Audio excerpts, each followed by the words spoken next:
Hello and welcome to Primetime Pastimes, the podcast where we talk to people in the wrestling space about their passions outside of wrestling. I'm one of your hosts, Steve, and with me, as always, is the other host Gav. Say hello, Gav. Hello. Well, I've been given fuel, given fire, and indeed, what I desire with our next guest today. In dreams of war, dreams of liars, dreams of dragon's fire, and very well may be for whom the bell tolls, it's Mr. Simon Miller. How It's are you today, wonderful. sir? I like it. I'm good. I'll always take an intro like that feeds into Metallica lyrics. I'm very excited about today as well because I know 50% of people will be overjoyed, and you get 50% of people that just hate Metallica with a passion these days because they Hi. became everything they were never meant to be, apparently, allegedly, or so they say. So they say. As I said, we're going to talk about 10 minutes for wrestling, and then we'll move on to our topic. But first and foremost, tell us who you are, what you do in wrestling, and your first experiences with wrestling. So I am Simon Miller. I am a pro wrestling content creator and a pro wrestler. I think the first one, not the best one, but I think the first one, so I'll take it. But no, it's a cool balance to have. Maybe not necessarily 8 years or so ago, but thankfully the world changed post COVID. COVID sucked, but the good thing was coming out the other side, everybody was way more into social media and stuff. So yeah, I mean, I'm very blessed to be able to talk about pro wrestling every single day on social media and the internet and YouTube, and then the weekends really go and do it as well. It is a cool balance to have, mostly because even when actual wrestling goes bad, you have this lovely thing over here, and vice versa. When that sucks, you know, I could just throw myself out of a wrestling ring. I mean, the first memory I have of wrestling is just flicking through channels. Like my dad's job meant we were very lucky. We got Sky because he had to have, I can't remember why he had to have Sky because of his job, but we got it where nobody had it. And it was like, people used to come around my house. Like, oh my gosh. I was like, I don't know why we've got this. And I mean, that was sort of, it was after Hulk, it was around about, just before Austin blew up, really. So it was kind of like the crazy 97 of Bret Hart being awesome, but then leaving, and then Austin exploding and stuff. So that's what I mostly remember. I mostly remember seeing WrestleMania 13 and Austin versus Bret Hart and being like, oh no, I like both these guys. I don't know what to do.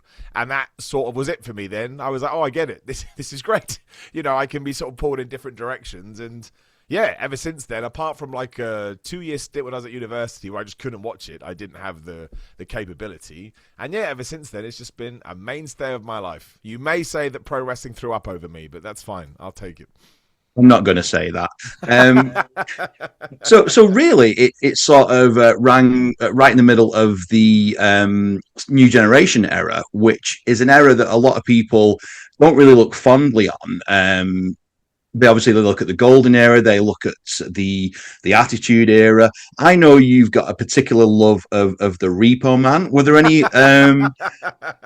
any sort of loves or any sort of characters that you really resonated with in that era that you sort of took with you? Yeah, for sure. But again, I was so young that it was funny to me that people had jobs in wrestling. Do you know what I mean? When you're a kid, you don't overthink you take it for what it is. So I just thought, okay, yeah, you're a wrestler and you repossess things at the weekend. I don't know. I don't know what these people do. I mean, Doink the Clown to a point. But even in my young age, I don't know when Matt Bourne stops being Doink. I can't remember the timeline. But even as a kid, you could tell, oh, the other one was much better than whatever this is meant to be. Yeah. So it's kind of cool that I picked up on that. Otherwise, no, there wasn't really. The rest of the job type characters were just a bit like, I can't remember who. I now get confused about what I learned and what I knew at the time. But like Duke the Dumpster Drosy and whatever that baseball mascot was, like all those ones are absolutely. Abe Knuckleball Schwartz. That's right, Schwartz. That's right. Was he Yeah, like? they're awful. He was the warrior sort of gimmick, wasn't he? From the film, The Warriors, a bit like. That's right. Yeah, a little Yes. bit. Yeah, Right. Yeah, good shout. Yeah, he was. I never thought about that before, but no, he had that vibe. yeah, But Or really, the Brooklyn it was, Brawler. and the Brooklyn Brawler, yeah, exactly. yeah. But really, Yeah. it was Brett, it was Austin. I mean, Shawn Michaels was cool because he flipped around. It was Sid Justice. I mean, the big dudes, the Undertaker. You were like, oh wow, who the hell are these guys? And I mean, it was really, I caught it on the cusp of a wave because obviously Mankind comes in. I think I probably missed the first thing he did with Taker in '96. Again, I forget what I saw and then what I saw after the fact, but Yeah. you do get that upward trend. So I think that's what I found really cool was like, okay, there's these weird characters around. I did always love the Repo Man because I just thought it was so utterly ridiculous that it just won me over and it was a special place in my heart. But yeah, I think it was heading towards the more whatever it was becoming that really got me, and the rest was just dumb fun. No, no, absolutely fair. So, since you've sort of gone in the industry and you've looked back at the historic stuff, what sort of characters have you taken and made part of your repertoire as an in-ring performer? So I mean Goldberg, that was never intentional. That was a listen to the crowd kind of a deal because I actively fought it for ages. So like, no, that's really redundant. And then people that are far more experienced and better than me was like, Simon, that's not what wrestling is. Wrestling is if that's what they're telling you to do, just do it. So we started off with the spear and everybody went crazy.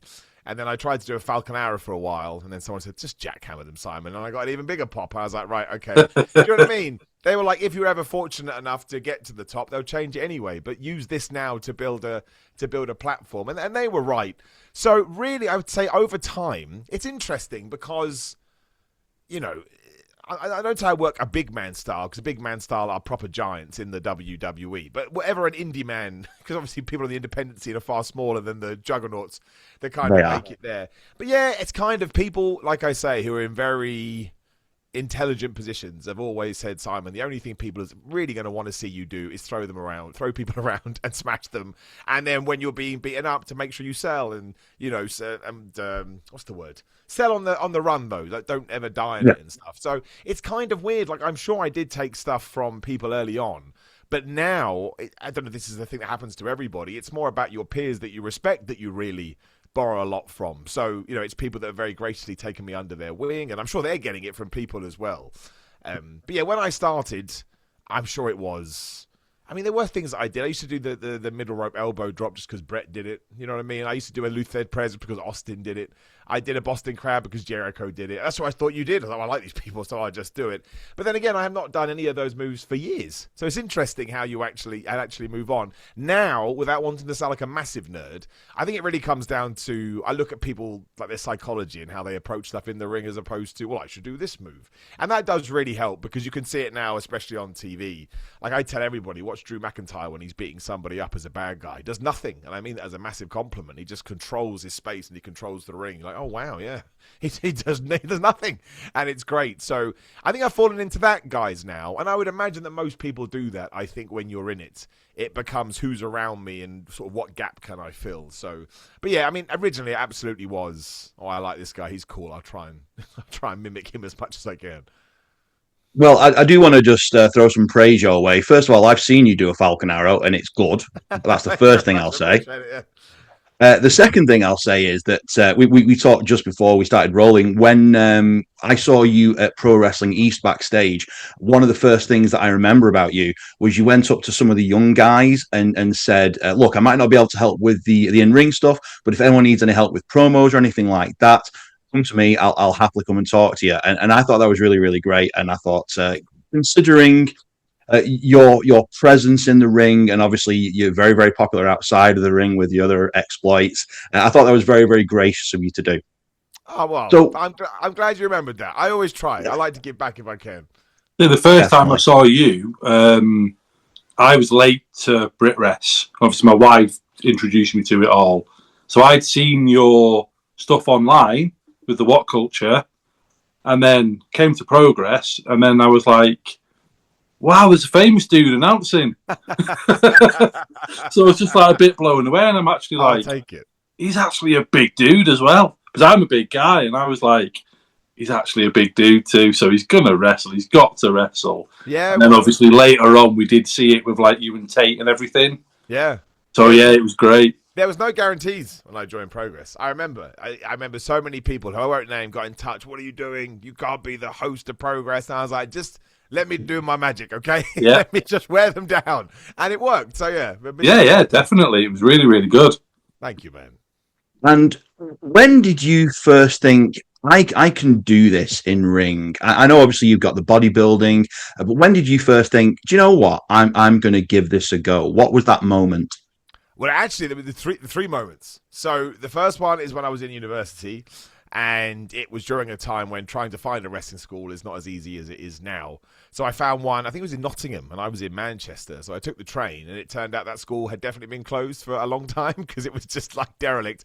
But I had no money, right? So I was like, well, I can't take this risk again. Like, I didn't have any money. So I just sort of gave up on it, really, through being poor. It's just like, this, what can I do? And then I had another experience a few years on, again, naming no names. I met a very old school trainer who I didn't enjoy the way he approached wrestling at all. And I actually had the moment where I was like, well, this is training to be a wrestler. It's not, I'm not interested. Like, it was horrible and it was mean. And now, thankfully, you learn that, oh, no, he was just an asshole. So, never mind. And then, yeah, when I started the YouTube stuff and they said, do you want to start doing the reviews? I'd already thought about that. I wanted to give it one more go. I knew that a school was opening up near me, and I didn't feel comfortable reviewing wrestling without at least going through a training camp. I can imagine being a wrestler and watching that being like, what? You haven't even taken a bump. How can you criticize this? And also, you know, I like to treat everything not as a business, but I like to be smart with things. And no one else in the content space was doing that. So I was like, well, I'll do that. And also, I want to do it too. And then, yeah, after about a month, I was like, this is the greatest thing ever. And I just promised myself to see it through to have a match. And by that point, the YouTube stuff had blown up about the same time. So I got a very nice reaction when I came out. And that was like drugs. I was like, okay, well, I'm going to be doing this forever. And here we are 8 years later, and I'm still doing it with a bad neck and bad knees and bad elbows. But it's a high level, though. Yeah. Oh, you know, I've been involved in some very cool stuff. Like, you know, this past weekend, Super Strong Style. And again, I tell everyone this story. I remember being told, Simon, you will never work for Progress, by someone who is very notable. And I was like, well, I'll show you. Here we are. Yeah, so you did. Yeah, it's pretty cool. Yeah. Well, sometimes we talk about wrestling like nothing else matters. But just for today, let's ride the lightning and let's talk about all things Metallica. But first, take my metaphorical hand as we talk about some quick fire facts.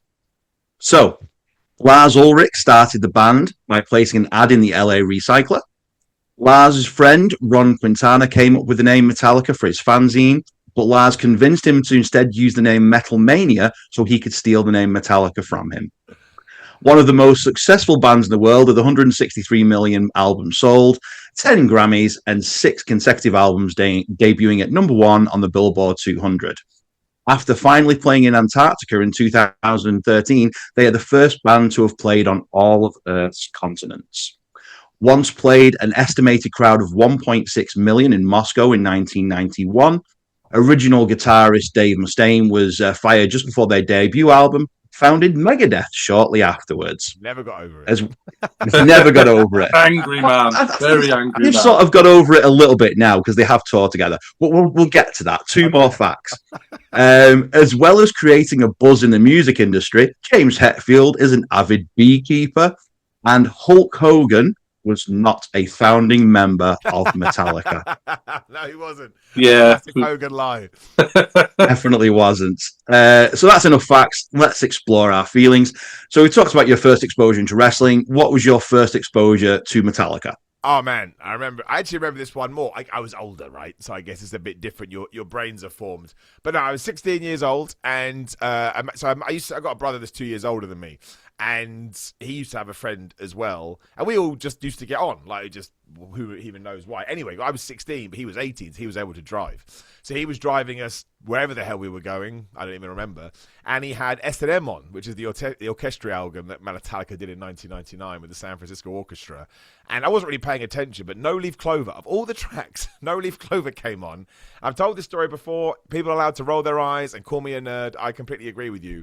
But in that moment, I was like, I understand what music is. Because all my mates were listening to pop and R&B, and I liked it. I thought, yeah, it's okay. But it didn't really sort of light a fire under me. And as soon as I heard that song, I was like, no, what is this? And I knew it did something, because within 2 weeks, I bought every single one of their albums, which were way expensive back then. You know, like, metal albums used to cost so much money, and I bought a guitar. Literally within 2 weeks, maybe a month, I bought all their albums, and I bought a guitar. I got to start learning guitar. So it really was...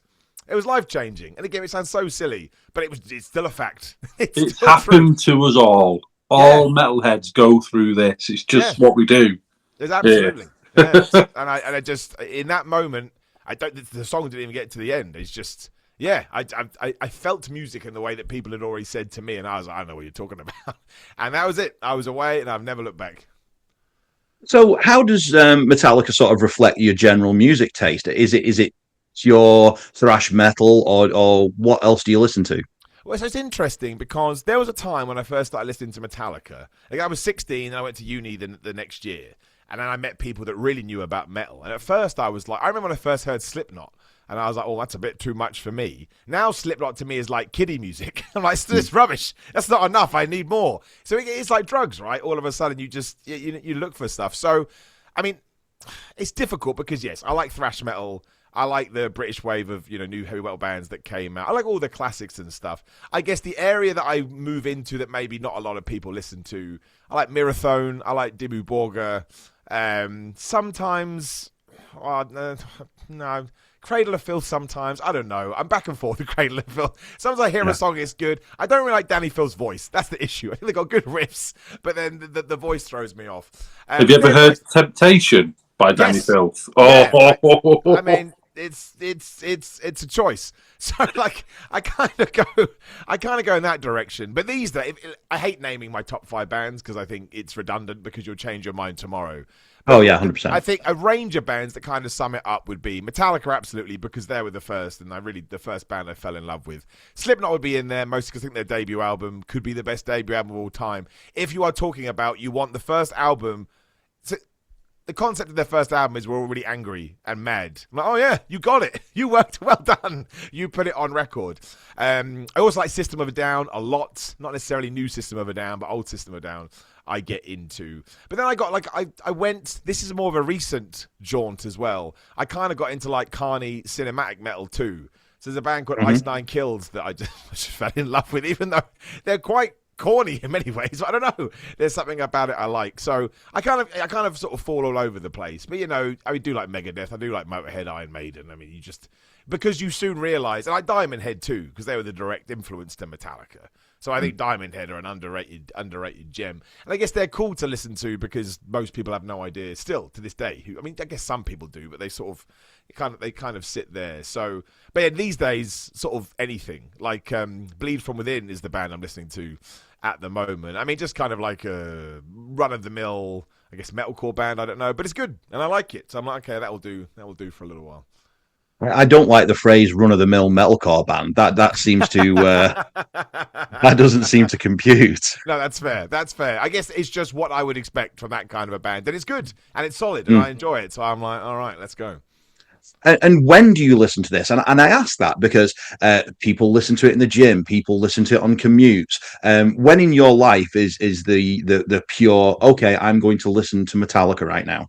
Definitely in the gym. I mean, absolutely. That's why one of the reasons I love going to the gym. You switch your brain off, you put the music you like on, and you can forget about all your other problems. But also on long drives for wrestling, because we all know nothing's ever close. You have to go miles and miles. But also here before matches too. It's not always necessarily metal either. But no, I like to find, during my stretching routine especially, I always like to find 5 minutes where I can sort of disconnect from everyone and just whack on a couple of songs, 1 song, 3 songs, whatever, just guess some songs. And I mean, I've got jazzed for a wrestling match for listening to ABBA, just because it came on randomly, and I was like, oh, this will do, yeah, let's do it to ABBA. It just made me laugh. Do you remember which ABBA? Yeah, it was Winner Takes It All. Yeah, because I was like, at first I was like, how did I find this? But it worked. So I was like, well, it got me, pumped up in an interesting way. So I can imagine that in some form of Rocky film.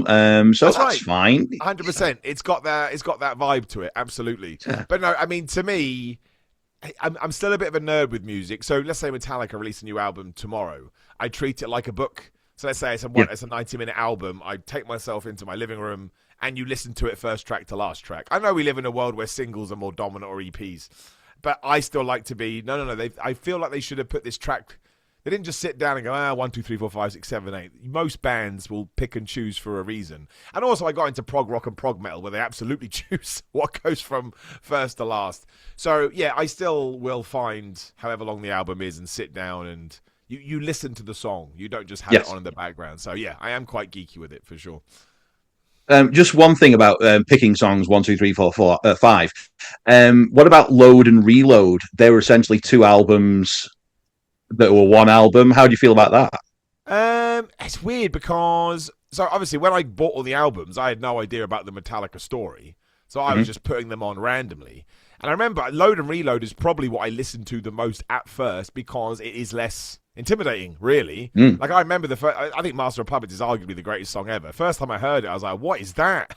Because it takes a while for your brain to sort of adapt to it. So, I mean, I'm rare. I prefer Reload to Load, which not many people say. I think that's just because they're not complete albums. I think if Metallica had actually sat down there and edited them super hard and made them 10 tracks, I think it'd be pretty damn good.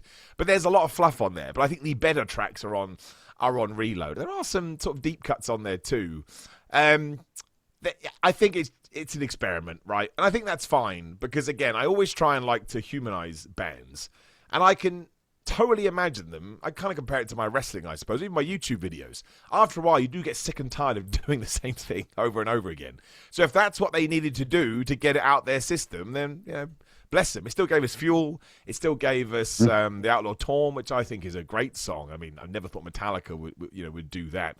And I mean, there'd be a bunch of songs I'm not thinking of. But what's that? There's I can't remember what it's called now. But there are some good songs on there, like Fixer with the 3 X's that closes Reload. I think it's pretty decent. And King Nothing's on there as well. King Nothing is a good song. And Memory Remains. Yeah.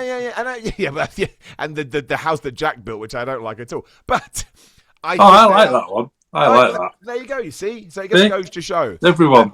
But I don't mind them at all. I think they're interesting, especially if you you chart the journey of the band, and then you get to sort of these mid-90s albums. I think they're quite fascinating to listen to, yeah.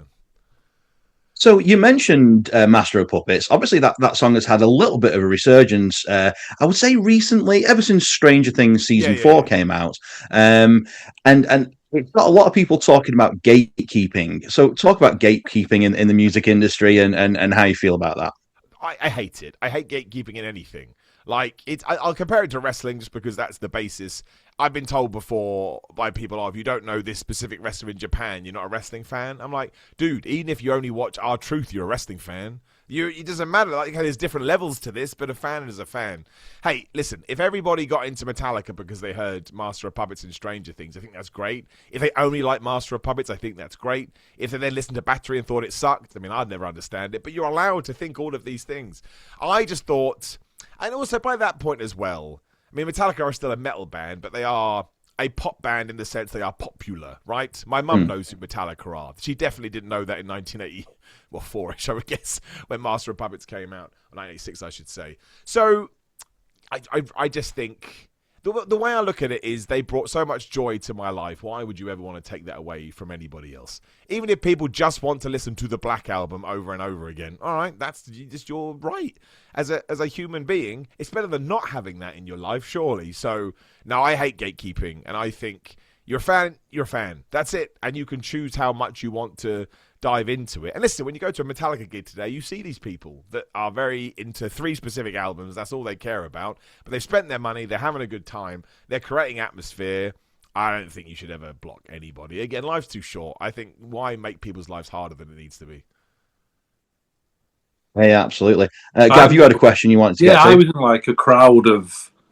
I'm an aging metalhead. So there was a very distinct sort of... For me, growing up, it was the first 3 albums, amazing. Soon as everybody liked them after the Black Album, you're not allowed to like anything after Master of Puppets. It wasn't allowed. Yeah. You were literally ostracized from the group.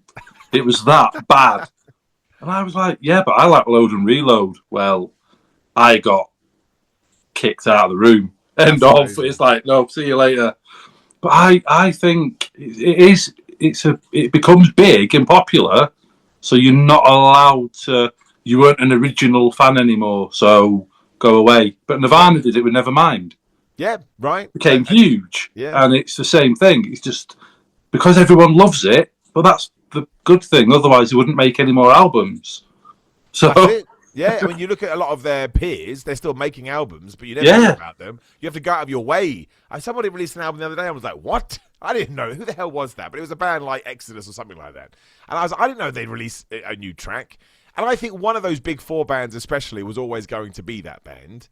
And I just think Metallica, because of Lars, approached it more business-like than any of them, and they blew up. But the way I look at it is, I mean, I guess Justice gets in there too, obviously. But then if you take out the Black Album, I mean, there are songs on there that I absolutely love. There's songs I love on Load and Reload.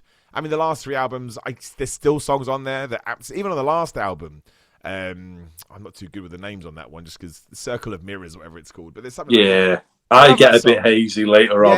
Yeah, I do. I think they don't self-edit very well these days, and that makes it confusing to know which song is which. But there is one song on that last album which I absolutely love, and I'm like, man, they're still, bringing those hits that make me. I wake up in the morning, I'm going to put it on right now and listen to it again. So I guess I was lucky to come to it after, Load and Reload were already out by the time. S&M was already out. We were talking about on the cusp of St. Anger. St. Anger was the first album I went to buy. I was outside like 7 o'clock in the morning. I'm going to buy this straight away.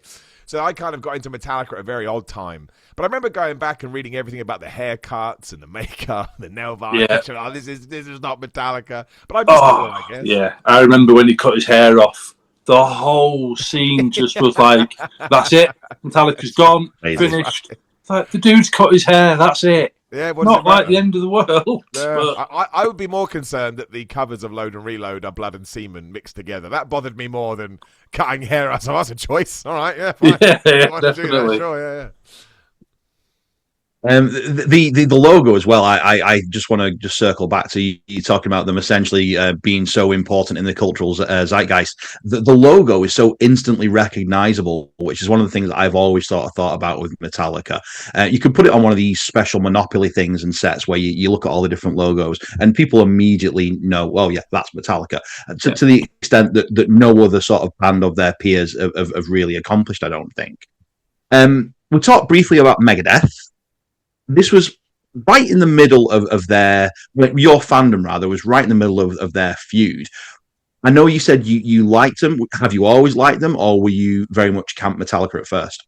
No, so I've never been that way. I've never been, I didn't pick a side, really. I just learned about Megadeth and Dave Mustaine leaving, and I listened to some albums. And they were never as impactful to me in terms of what I liked and didn't like, but they have some amazing songs, right? I mean, all the standard ones, like, Hangar 18 and... I can't even think about it now. Rust in Peace. Rust in Peace. Yeah, all the ones that come to mind. I mean, they're excellent. Like, they're really, really good. I mean, I don't like. What's that awful album they released that everybody hates? I didn't like that one either. It was sort of in 2000, I think it was. It's full of weird, almost dance tunes. I'm like, I don't I wasn't a big fan of their last one either, but that was sort of felt more like a full stop to me. But no, I listened to every big Megadeth album. And I was like, this is good. Never a huge fan of Mustaine's vocals, but I think that's almost become a joke in the community now about what you think about Mustaine's vocals. But more power to him. I think the only real shame with Megadeth, he doesn't realise how big they are. And he's sort of always got this beard, his body about Metallica. Now, they're not that big, but they can still, he's mid-60s, I guess, whatever he is. And he can still come to the UK and everyone else and sell out relatively big venues. I'm like, you're doing okay. You're doing okay, Dave. But no, I remember the first Megadeth album I listened to, it was called the song was called Die Dead Enough, right? So that was sort of like 2000-ish, I think maybe 2005, something like that. I'll take your word for that. I was like, well, something like that. I was just like, this is great. It's really, really, really good. Like, it was very what I would expect, but I just thought it's brilliant. It's brilliant. Again, and the tracks that everybody knows, there's a reason you know them, and that's because they're awesome. So, no, I mean, if they want to feud, I think that's funny. But yeah, same with Slayer, same with Anthrax. I'm happy to listen to all of them. Like, just awesome. Well, those are the big four of thrash, aren't they? Allegedly. So yeah, I mean, I think one of them definitely stands out for the crowd for me, and that is Metallica for the reasons we've sort of suggested, really. So you talk about Metallica. There are very, very much different seasons of Metallica and different versions of Metallica. Which is your favorite version of Metallica and why? That is a great question. See, it's hard for me because I loved that SNN album, and I went out and bought the DVD where you could have a track, you could get rid of the orchestra on one track and just have the band and stuff. But then you can see it now when you look back. That is sad Metallica. That is, we have a lot of problems right now. We can see it in Hetfield's face, just destroyed, and absolutely needs help. But that's the Metallica that, so I really remember. I mean, musically, the Master of Puppets era is what I like the most, just because I think the Master of Puppets album probably is the best album of all time. It's never. I can still listen to that album and get the same feeling I did when I first listened to it, and I think there's a magic to that. I'm like, oh my gosh, like Master of Puppets, even Master of Puppets, my gosh, I've heard a million times. I'm just like, how did you ever write this? This is just stupidly good. But then, oddly, and this is mostly because St. Anger was so hit and miss. When you get to Death Magnetic, though, that was so exciting for me because that felt like Metallica had been through all the crap. They'd come out the other side. They got Rob as their bassist. And they were saying, oh, this is going to be a proper album. It's going to be a proper album. And I remember I was working down in Bournemouth at the time.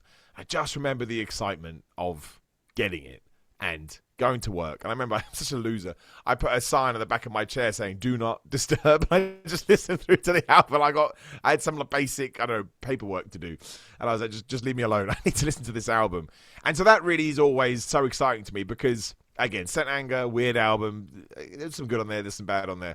So when Death Magnetic came out, it was just like, all right, now let's really, have some fun with this. And it was great. I'm also... That's when they did their last... Can you believe it? That's when they did their last proper indoor tour in the UK. They've done a few indoor shows. It's always outdoors. I don't mind outdoor shows, but Metallica indoors is so much better. And I went to about 7 of them. I followed them around, and I just got... Thank goodness I did that now. I went to the O2 like 3 times. So, yeah, I just look back now, and I'm really glad I got that done, because I don't think I would do it now, because I'm blessed to be busy, and I just probably wouldn't find the time. So getting to do all of that was just like... That was good. That was a good period. So that's kind of how I see them in my mind's eye. Talk about the magic of... Sorry, go on, Gav. One of my favourite things, obviously, with Metallica, when they did bring Rob in, and obviously he had no money. He was literally a talented bass player, and they literally went, we're all millionaires. You have no money. Here's £1 million, right, so you don't feel out of place. Yeah, we're all millionaires crazy. Now. We're on the same level. Yeah. Can you imagine that? How nuts, after playing in Suicidal Tendencies for 10 years or whatever it was, here's £1 million. Like, yeah, it's great though. I remember that in the documentary. It's a great moment. It's really cool. It lights up my heart. Didn't he buy his mum a house or something immediately? Think he did. Yeah, that's the first thing he did. What a dude. What a lovely man. He's the best. Absolute best. Talk about your live music experience then. When was the first time you went watching Metallica live? Talk to me about how you felt and compare it to the album listening. Yeah, so it was. I think it was either Reading 2000 or Reading 2002. I always get confused for some reason. I have to look it up, but it was one of the two. I think it must have been 2002. And they obviously, when you do Reading, you also do Leeds. That's when I think they still do that now. So on Friday, I drove all the way up to Leeds and I saw Metallica, and then I drove all the way back down to Reading on Sunday to see them again. And they did change their set list, so I was like, well, thank goodness I did that. But it was awesome. I mean, I shed a tear when The Ecstasy of Gold was playing, and I was like, I don't even care, man. I'm having the best time. And what I look back now, thank goodness I did it this way. On the Leeds show, I hung back a bit just because I wanted to take it in. And on the Reading show, I got right into the madness. I was like, what a smart thing to do in hindsight. I got to balance it. But no, yeah, it was awesome. And when they did one and you get all the crazy light show and stuff and the fireworks, it's just like, man, I'm glad they became super big pop mainstream band because they probably wouldn't do this otherwise. And as a man that likes wrestling, I like pyrotechnics a lot. I'm a big fan of it. So, yeah, I massively remember that. I remember desperately trying to get my tickets and coming up with the systems, like, I'll get these tickets and stuff. And a friend of mine came to Leeds, but nobody came with me to Reading. So I just went by myself. Ooh, what an experience. That is perfectly fine. So, Reading is the only time I saw them, ever. Really? Yeah, so it would have been the same gig. How bizarre is that, right? Never seen them again. Yeah. Well, it's not the best time I saw them, though. That was Sonosphere in 2015 or 16. So I'm such a nerd. I was a member of the Metallica fan club because they said if you're a member for at least 10 years, within 10 years, we will get you into a meet and greet in your country. So I met them in Sonosphere, whichever year it was. But it was also when they were doing that, we'll bring some people onto the stage to play with us. So I got to go on stage with Metallica at Sonosphere for the whole gig and look out in front of, 50,000 fans. And I had pictures of Hetfield literally right here, riffing. Because, I don't think he was into it at all. I think he was like, it's a terrible idea. Who the hell came up with this? But that is the best experience of my life. And really, I've not gone to many gigs since then. I think that's like I have beat. That's you're not going to top that. Yeah, I met Metallica, and then I got to go on stage with Metallica, and it Didn't they do that on Glastonbury as well? Didn't they bring everyone on stage for the Glastonbury show? I think they did, yes. There was a time when they were doing it all the time. So, and because I was part of this fan club, they said, come up on stage. And I was like, it's like getting on a plane too. They had to go through all these sort of like secure, understandably, right? Well, yeah. There's a nutbag there. Yeah. But it made the experience feel more, unique, I guess, because you're like, we go to a theme park? Like, what's going on? But yeah, I have the best pictures somewhere of me just that close to the band, and it's like, this is the best. This is the absolute best. I don't like talking about wrestling too much, but I just want to sort of harken back to what you just said about the connections to wrestling there with the pyrotechnics. They also have an entrance song that they come out to the good, the bad, and the ugly. It's so wrestling. And what's weird is so many wrestlers have come out to For Who the Bell Tolls and various other things. Yeah. That's not even a question. I just wanted to just reinforce that was a thing, really. Well, for years, they wouldn't allow anyone to use their music. They wouldn't allow films to use it. They put a blanket on it completely. And then they did Paradise Lost, which was it was like a documentary. Damien Eccles was a goth lad who was framed for murder. Well, it was a long story, but they allowed it to be used on that documentary. And then again, they got slated for that, saying, you've sold out, you've let someone... It's to raise money for these guys, just to help them. It's like, they didn't get any money from this at all. They gave it all to the fund. They were still They're really well known. They're really well known for like charitable things. I forget the name of the actual foundation. Let me go 1 second, 1 moment. Is that All Within My Hands Foundation? All Within My Hands Foundation, yeah. So they do food banks and workforce training, etc. So they're well known for that, but they do get a bad rap for being anti-fan almost. And talk about the Napster thing at the time. That just went nuts. Yeah, but talk about that, Simon. How did you feel about that? What side were you on in that whole thing? Well, I mean, it was difficult because I was downloading songs via Napster because nobody knew it was anything wrong with it. You just like, this is fantastic. But it was presented as being legal. Exactly, yeah, it was at the time. I used to use LimeWire as well. It's all these things. I just thought, we're allowed to do this, are we? But yes, I mean, I was Metallica were my guys that I never really victim or blame them for it. If anything, I could totally understand it. I mean, the issue was if they had been a band that were broke, nobody would have cared. But it was just the fact that they'd earn a bunch of money. But man, did time prove them right? Did everything they absolutely. said in around about 15 years came through? It was like, oh man, Lars got it down. I think it was more of a Lars thing than a Metallica thing. I think they just went along with it because, he probably explained it to them. But no, at the time... I don't know, I was kind of a bit blasé with it. I was like, it kind of makes sense what they're saying, but I still carried on downloading stuff, really, so I guess what a hypocrite I was. But no, it didn't. I know some people burnt their CDs and their merch. I never did anything like that. I've still got my Metallica room full of memorabilia and T-shirts and all that kind of stuff, so yeah. It they give them around 300,000 names of people that were sharing, and they got banned from the site, and that was sort of the ultimate sort of ending of Napster was sort of because of that, really. For sure. They definitely killed it. Yeah, I mean, listen, I understand why people were mad, but I also think with the power of hindsight, if we had done what they were, maybe not everything they were suggesting, but at least we'd led in that direction. The awful world that we have now when it comes to how you earn money through music likely wouldn't have happened. So he was correct. He just is. Maybe he was too extreme with how he went about it, but his ideals for how this was going to go were spot on. I mean, Spotify and Apple Music and the rest are not ideal for artists, right? They're just not. No. Hence why it now costs £7 million to go to a gig. It's like, we need to make money. Please come to our massively expensive concert. I remember one of my neighbours got caught sharing music, and if I remember rightly, he had to sell his car, his bike. He was in the tens of thousands. He got fined, but he was sharing them through AOL Messenger. That's crazy. So it was obvious. That also feels too extreme. I think we could just do a slap on the wrist, right? I think we need to ruin someone's life because they shared some music. Yeah, mad, isn't it? In that era, because I didn't know. I just thought it was fine. Yeah, why wouldn't I do this? It seems what we're allowed to do. I didn't know.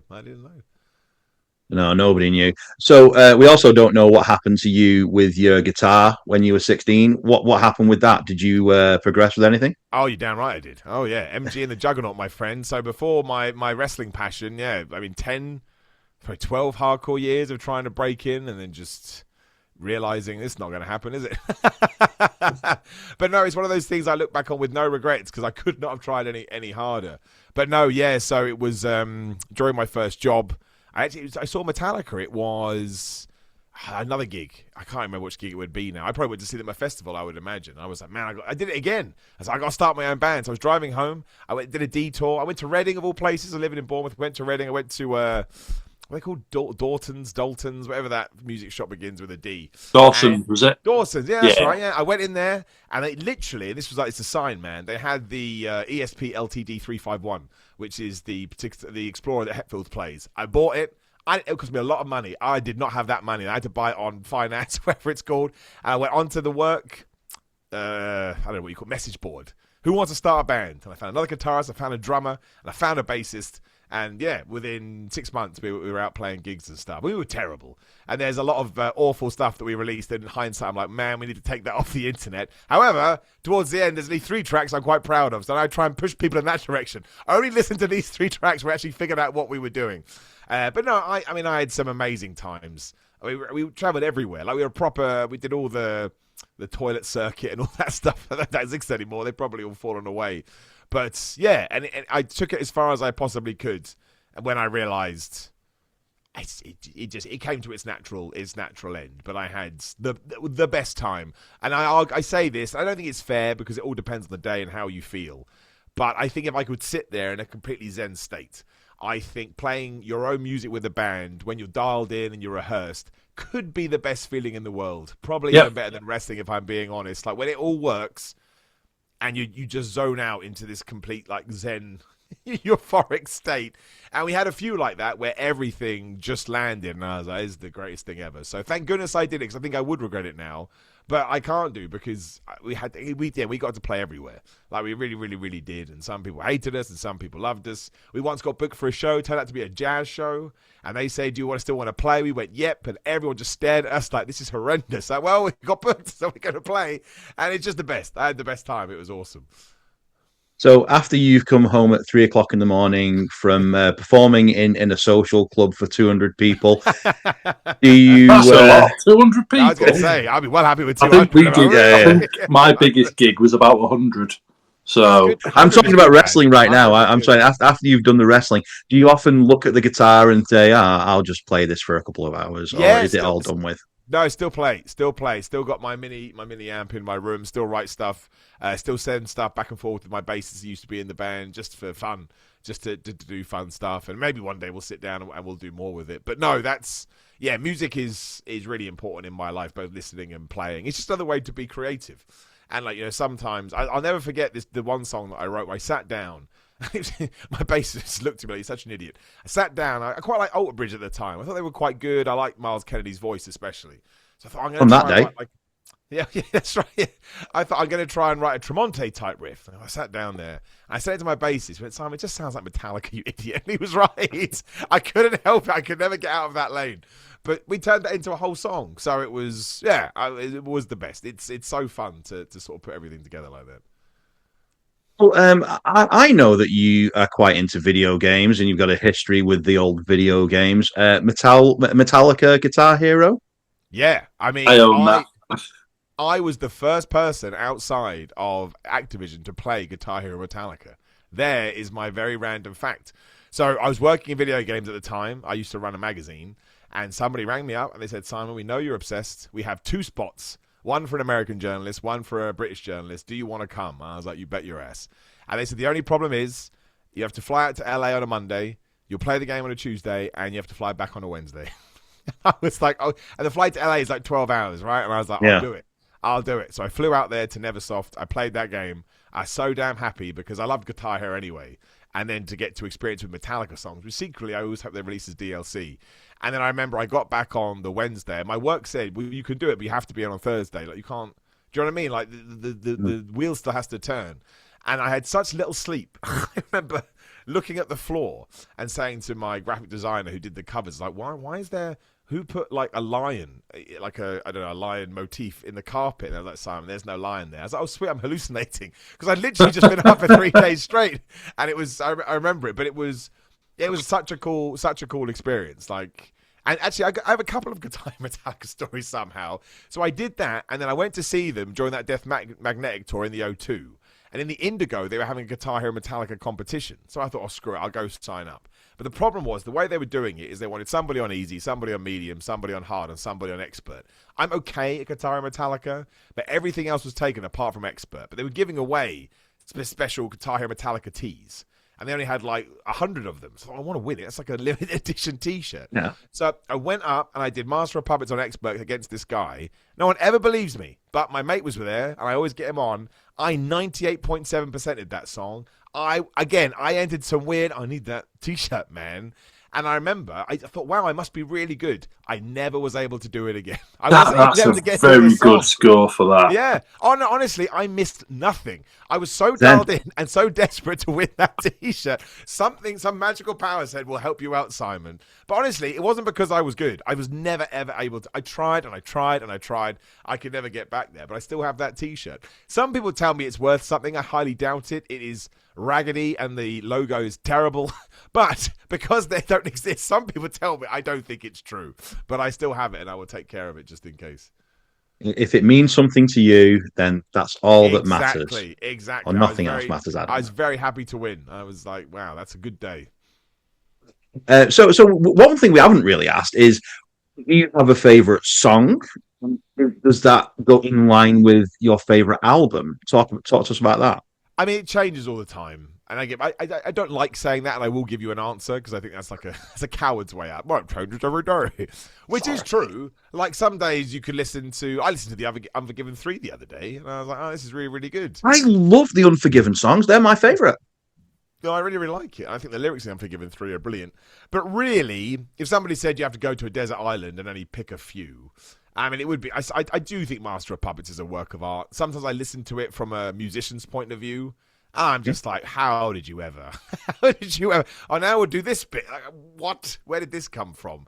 So that's always up there. Creeping Death is always up there for the same reason. I just think, in terms of a live track, I think it's second to none. I think it's a work of art. No Leaf Clover, for the reasons that we've talked about. It's not even the song. It takes me back to being 16 and rediscovering it for the first time. And No Leaf Clover is such a weird track as well because it doesn't actually exist on an album. They never recorded it in a studio. They just did it there for whatever reason they decided to do it. I think they felt like they had to throw something new out there. Because Minus Human is also on that SNN album, but no one ever talks about Minus Human, whereas No Leaf Clover is taken on, it gets performed here and there, or quite a lot actually, when they go out there.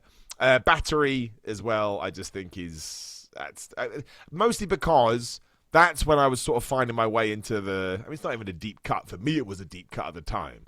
And Battery is such an insane song when you first hear it. Still don't really know what it's about. It's about someone going insane. But I remember listening to that for the first time. And I'm a big Damage Inc. guy because I think the breakdown in Damage Inc. and that riff is so hard to play could be the best breakdown I've ever heard. I remember the first time I heard it and being like, what? And then I got a guitar tab out and it took me months. I wouldn't be able to play it now. You have to warm up to learn how to play it again. And listen, it's not the most complicated thing compared to other things that people play, but just getting the tempo, the speed, and the precision right. It's just wonderful. But yeah, Master of Puppets is the album that I would take anywhere that I go. But I do like Justice. I do like Justice for All. I think that album is totally screwed up in the best possible way. It's a shame they forgot to put bass on it, but what can you do? That's just their fault, really. It was an intentional thing, though, wasn't it? Because they weren't happy with the bass player at that point. Exactly, yeah. Because Jason Newsted had just joined, and they were all screwed up. But there's an amazing what do you call it? Remastering of it with the bass in on YouTube that's done millions and millions of views, and it is better. It's better than the actual album release. So yeah, I downloaded that a long time ago. Is there an album that you just fundamentally just don't think works at all and don't listen to? I mean, probably the Lou Reed album, but there's still some good riffs on there. But the riffs last all about 8 seconds, and then everything else happens. You're like, ugh. But no, I mean, St. Anger would be awesome if it was re-edited and you put solos over the top. But I understand that was more of we're in a bad place. This is just us getting our demons out onto record. So if you're into experimental stuff, not that it's experimental music, but in terms of it was just, we are screwed up human beings. Let's get this out. I think it's actually quite a fascinating listen. I don't think it's an enjoyable listen. But no, I can take something from every single album that they've done. There's even the B-sides from Death Magnetic that you can get on streaming services now from about 10 years ago. People forget about that. Some good tracks. Again, they are raw and they're not finished. There's a track on there called Hate Train. Even that I like. Again, it's very... That's what I'm looking for. You can just tell they haven't put that much TLC into it. But it still has areas that work. So yeah, I can take anything from any Metallica song, yeah. Did that for a few things, though, didn't they? Because you mentioned Saint Anger a few times, that they purposely left elements where Hetfield was out of tune into the album just to make it sound more raw. And I don't know, that just feels a little weird. It is weird. And I still think, don't do that. That wasn't the best idea. But cut a good 3 minutes off the songs, change the drums, change the productions, and put some solos in there. And they do that in gigs. Like they do St. Anger, obviously. And they do, I can't remember the name of the first track. Whatever the first track is called, it will come to me in 1 second. But they do that live as well with solo, and it's awesome. Like it's frantic. There we go. It's awesome. It's a great song, but it only goes 3 minutes, 4 minutes, as opposed to 9 minutes of repetitive riffs as it does on St. Anger. But I will still listen to St. Anger today, every now and then, so I can't hate it that much. Oh, absolutely, fair enough. So we've talked about festivals. Let's say we're creating a festival headlined by Metallica, and I want you to pick 5 acts to support Metallica. They don't have to be your 5 favorite. I just think who you think would be better to support Metallica in that festival. Well, so I definitely picked System of a Down because I once saw System of a Down followed by Metallica. It's one of the best gigs I've ever done. I had such a good time because System of a Down are nuts and weird, and then you get Metallica coming on. So I enjoyed that. To be super up to date, there is a new band, a British band called Calva Louise, who I think are flipping awesome, who I found on TikTok, can you believe? What a 2025 guy I am. But they sort of mix... I think their lead vocalist is, I think I say she's Spanish, she may not be Spanish, but she mixes sort of Spanish elements into real quite heavy songs. She's got a great scream on her as well. So they are my current, just new band that I love. They released an album a few months ago, and there's not a song I hate, and it's really weird. Like it's really weird music, but I'm really into it. So I'd put them. Nice when you find them, though. Absolutely, and it feels unique, and I was definitely in the market for something that felt like nothing I'd ever heard. So I put Calva Louise on there. I would put Ice Nine Kills because I've never seen them live, but I've watched them live, and they're so over the top, and just there's a weird band, man. There's just a strange band that just sing about horror music. I don't know why that's taken me so much, but it has for whatever reason. I would stick Diamond Head on there because I just think Diamond Head into Metallica would make me. I feel like I would. I'd cross a line, and otherwise it's hard because I've never seen Iron Maiden, which is a travesty on my end. So I would like to put Iron Maiden in there, but they probably argue about who should. Hey, you're the booker. Don't worry about that. So what I'm going to do instead, though, I go see Iron Maiden another time because I know they tour. I think they're touring the European tour at the moment. I've never seen Gojira either, and I love Gojira. So I would put Gojira on there because I just think they're flipping awesome. I was listening today, and I was just like, man, the best unknown band ever are Gojira. They should be way bigger than they are. And I may try to sneak Opeth on there too. I secretly like Opeth, and I don't know why. There's some albums I'm like, this is so weird. I think I've just got like weird music. But yeah, maybe as a secret one, I'd put them on there too. Just as a fun fact, I think I've seen more Gojira t-shirts than I've heard songs. Yes, that's true. They do have a very specific following, but they are awesome. Yeah. They're French, aren't they? They're a French band. French. Yeah, that's right. Yeah. The heaviest, and they're really into sort of environmentalism and stuff. So all their songs like Save the Whale. But yeah, the heaviest matter of the universe, the first one I ever heard. And I was just like, wow. And they're really good. They are really, really good, yeah. Right. Well, I'm going to take it back to wrestling very, very quickly. So we've mentioned, obviously, the intro songs. 3 very prominent uses of Metallica in wrestling. Obviously, you've got the Sandman in ECW. Yep. You've got Seek and Destroy for Sting at the tail end of WCW. And you've got the final Boneyard match of The Undertaker for Now That We're Dead. What is the best use of Metallica in pro wrestling? Is it one of those or something else? I think it's that. At Progress, I get to come out to Creeping Death. That's what I think the best. Fair. I don't politic in wrestling, but good grief did I politic to get that done. It was only meant to be a one and done as well. It was meant to because it was the last August show, which is their big show because it's AEW All In weekend. And I was like, because it's meant to be a big match, it's a title match, can I come out to Creeping Death? And it got such a good response, we just kept it. And I was like, well, that's pretty awesome. But no, I think in terms of, I think it's Sting, because when I was there at the All In, the one that we didn't think he was going to be there, which was 2024, I suppose, and he came out to help Darby Allin. Oh my gosh! So I don't really, when I go to watch wrestling now, I'm much more of a sit and observe and listen, mostly because I have to record a video afterwards. But when that happened, I was 8. I just jumped off my seat and went crazy. And that's when I remembered the power of that song. So, yeah, I think Sting using it. And I just love Sting. Sting is one of my favorites, too. So, and it just suits his character so well. It's just so badass. So, yeah, I think I'd probably give it to Sting, yeah. I watched a lot of wrestling as a young man. I'm almost 45 years old, and I never saw Sting until I saw him at All In. So I'm finally glad I can tick that little bucket list off. He's the absolute. I thank goodness he had that AEW run. Although I did actually see him when WCW toured here in 2000, but I was like so young, I don't remember. I remember the image of Sting. that's about it. So at least I got to see him, and coming out to Metallica as well. I think it was pretty special. So yeah, the moment. It was my favourite photo is with Sting arm wrestling him at TNA. Which oh, really? My favourite photo ever. He's the man. Right. So, Gav, have you got any more questions before I move on to a quick game?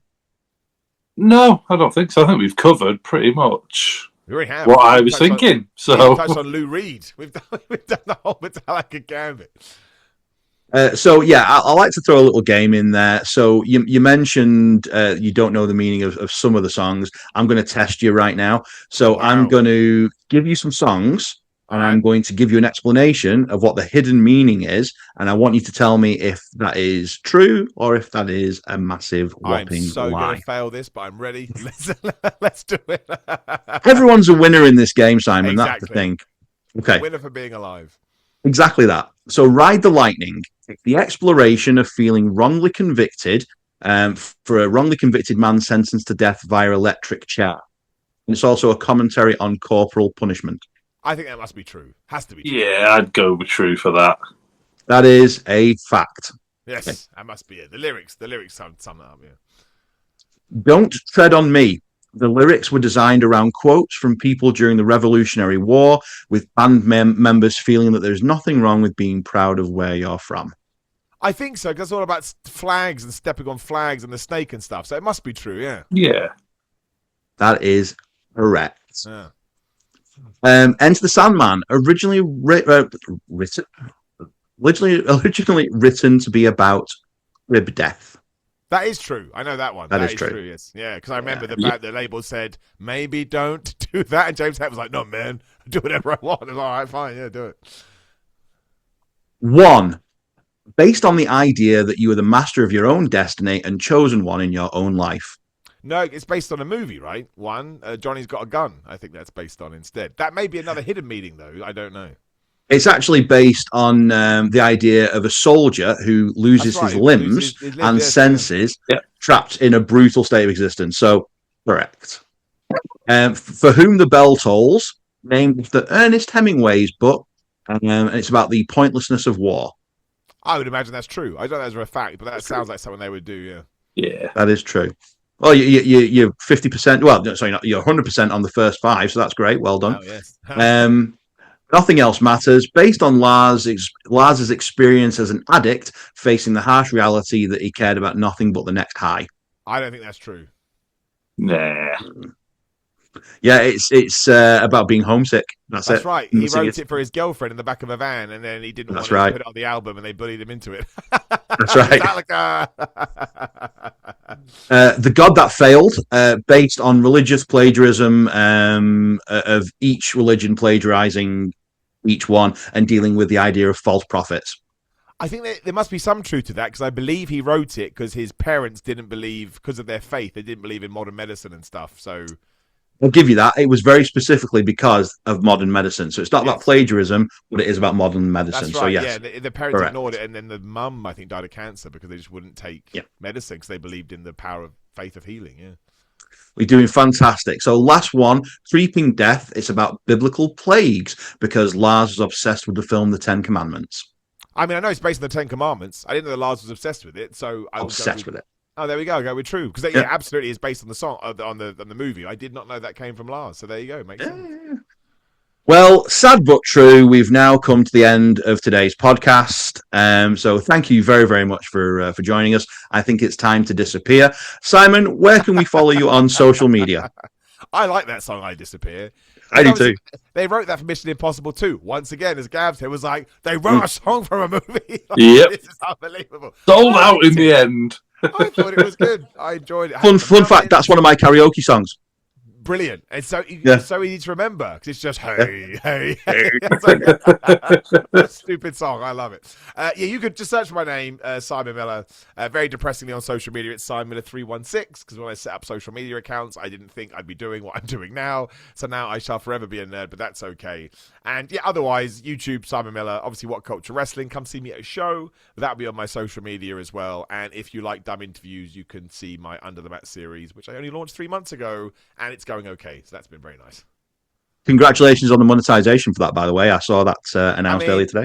I'm a bit weird, and I write down sort of goals because I think it's nice to have things to walk around. I had that down for October. So to do it on May 10th, I was like, oh, Nailed it. Yeah, let's do that. Yeah. For sure, yeah. Okay, well, again, thank you for everyone who's joined us. If you've got a passion that you want to talk about in pro wrestling, please give us a shout. We'll be happy to have you on. As for that, thank you for listening. Good afternoon, good morning, good evening, depending on when you're listening to this. Thank you.